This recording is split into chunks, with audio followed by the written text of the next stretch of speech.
Gaano ba kakumpleto ang mga kaibigang nakapalibot sa'yo? Attorney G, anong klaseng mga kaibigan ang kailangan ko kung gusto kong umasenso? Kailangan mo ng 4 na klaseng kaibigan ganito.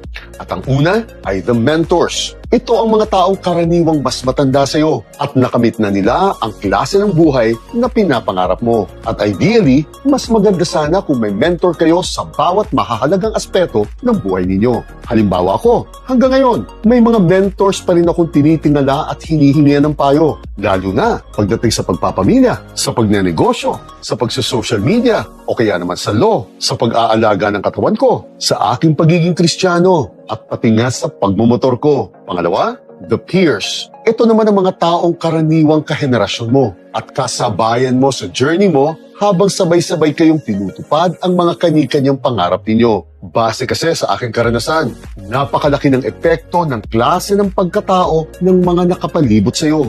May kasabihan nga tayo na kapag masipag at ambisyoso ang 5 pinakamalapit na kaibigan mo, malamang ikaw ang pang-anim sa mga ito. Halimbawa ako, karamihan sa tropa ko na nakasama ko mula pa noong nagsisimula pa lang ako, ay kasama ko pa rin hanggang ngayon, na lahat kami ay kahit papaano ay naging asensado. Ang pangatlo, the real talkers. Ito ang mga taong nire-respeto mo at pinakikinggan mo sa tuwing gusto mong malaman kung ano talaga ang totoo, kahit labag ito o ikasisira ito ng kalooban mo. At kailangan natin ng mga taong ganito, lalo na kapag tayo na ay umaasenso upang manatiling nakaapak sa lupa ang ating mga paa sa mundong ito. Halimbawa ako, ang brutal na real talk mula sa mga kapatid ko, sa asawa ko, at sa mga magulang ko. Ang dahilan kung bakit hanggang ngayon ay nananatiling matino at mahinahon ang puso at isipan ko. Pang-apat, the cheerleaders. Ito yung mga taong masayang kasama sa tuwing gusto mong maglibang at panandali ang makalimot sa tindi ng mga pinagdadaanan mo. At kailangan din natin ng mga taong ganito dahil hindi sa lahat ng pagkakataon ay kakayanin mong mag-isa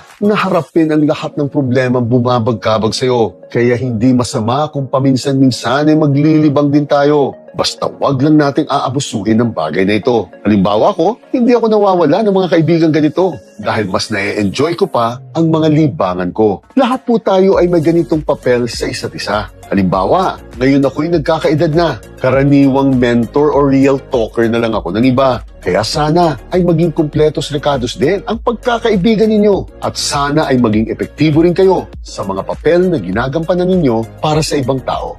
Bukas, balik-usapang mana na tayo. Cheers!